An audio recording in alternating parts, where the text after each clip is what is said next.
భద్రాద్రి కొత్తగూడెం జిల్లాలో గంజాయి డంప్ను పోలీసులు స్వాధీనం చేసుకున్నారు. పామాయిల్ తోటలోని పంట కాలువలో దాచిన గంజాయిని పట్టుకున్నారు.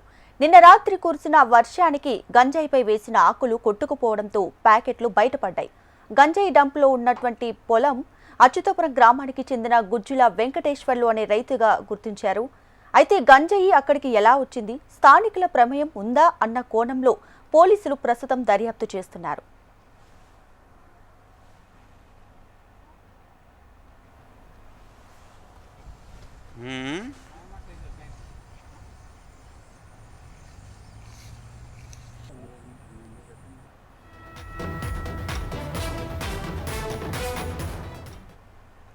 భద్రాద్రి కొత్తగూడెం జిల్లాలో గంజాయి డంప్ను పోలీసులు స్వాధీనం చేసుకున్నారు.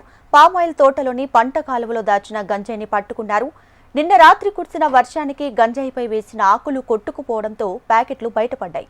గంజాయి డంప్ ఉన్న పొలం అచ్యుతాపురం గ్రామానికి చెందిన గుజ్జుల వెంకటేశ్వర్లు అనే రైతుగా గుర్తించారు.